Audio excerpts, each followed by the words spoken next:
اپنے دل صاف رکھیں گے تو دل پھر آئینے کی مانت ہوگا، پھر اس آئینے میں دیکھیں گے تو پھر خیر ہی نظر آئے گی۔ تو جب آئینہ ہی دھندلا کر لیا تو پھر کیا دکھائی دے گا؟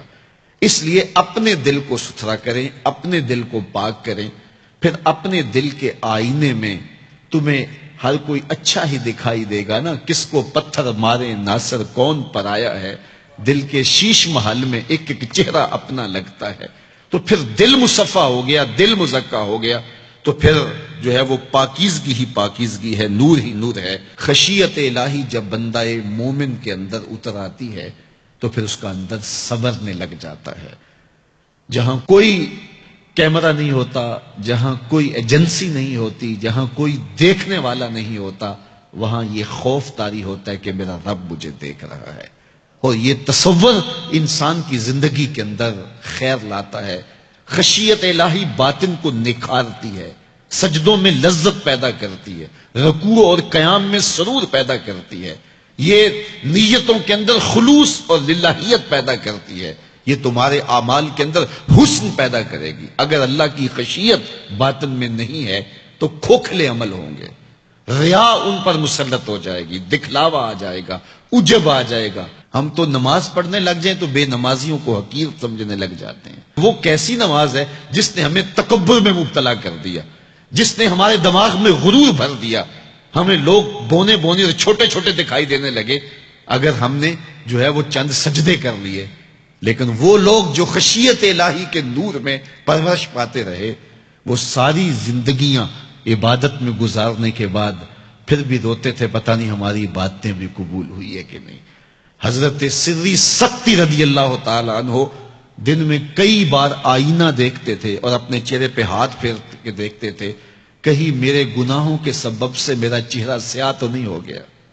حضرت جنید بغدادی کے سکے ماموں لگتے ہیں، فرماتے ہیں ایک دن حضرت سری سکتی نے مجھے نصیحتیں کی، ایک نصیحت کی تو میرے پاؤں تلے سے زمین نکل گئی۔ کہنے لگے بیٹا جب میں مر جاؤں تو مجھے بغداد سے باہر دفن کرنا۔ تو میں نے کہا کہ حضرت لوگ تو بغداد میں دفن ہونے کو ترستے ہیں، تو آپ کہتے ہیں مجھے بغداد سے باہر دفن کرنا؟ تو حضرت سری سکتی رضی اللہ تعالیٰ عنہ فرمانے لگے کہ اے جنید میں ڈرتا ہوں میری بدعمالیوں کی وجہ سے بغداد کی مٹی مجھے قبول کرنے سے انکار نہ کر دے۔ یہ وہ لوگ تھے تتجافا جنوبہم عن المضاجع، جن کی کروٹیں خوف و طمع میں بستروں سے الگ رہتی تھی اور اللہ کو پکارا کرتے تھے، راتوں کی تنہائیوں میں اٹھ اٹھ کے راتوں کو آباد رکھا کرتے تھے۔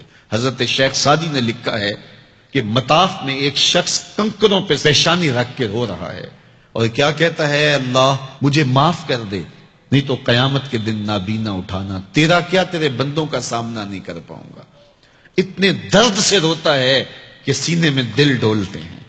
ایک شخص تو اپنا طواف چھوڑ کے اس کے پاس کھڑا ہو گیا، اس کی پشت پہ ہاتھ پھیرنے لگا، حوصلہ رکھ اللہ بڑا کریم ہے، حوصلہ رکھ اللہ بڑا رحیم ہے، اور اس کو تسلی دینے لگا، اور وہ اتنے درد سے روتا ہے اس کی چیخیں سنی نہیں جاتی، مطاف کے کنکروں پہ اس کے آنسو گرتے ہیں اور کہتا ہے اے اللہ مجھے معاف کر دے نہیں تو نابینا اٹھانا، تیرا سامنا تو بڑی دور کی بات، تیرے بندوں کا سامنا نہیں کر پاؤں گا۔ تو اس شخص نے طواف چھوڑ دیا، اس کو تسلی دینے لگا۔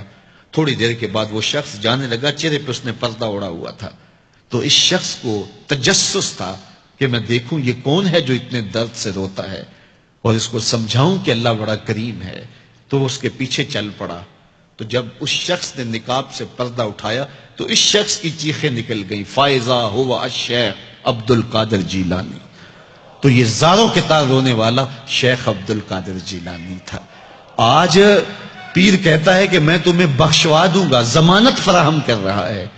یہ حضرت غوث اعظم رضی اللہ تعالیٰ عنہ یہ خشیت، یہ عاجزی، یہ نیاز مندی اللہ کے حضور پیش کر رہے ہیں۔ جب تک خشیت کا یہ عالم بندے کو اوپر طاری نہیں ہوتا اتنی دیر تک اس کے عمل اس کے اندر عجز پیدا نہیں کریں گے، عجب پیدا کریں گے، ریاکاری پیدا کریں گے، تصنع پیدا کریں گے، وہ لوگوں کو حقیر سمجھنے لگ جائے گا۔ اور اس کائنات میں اس سے بڑا کیا جرم ہو کہ کوئی کسی کو حقیر سمجھے؟ تو کسی کو حقیر مت سمجھو، اپنے اعمال کا کیا یقین ہے کہ وہ قبول ہوئے ہیں کہ نہیں ہوئے۔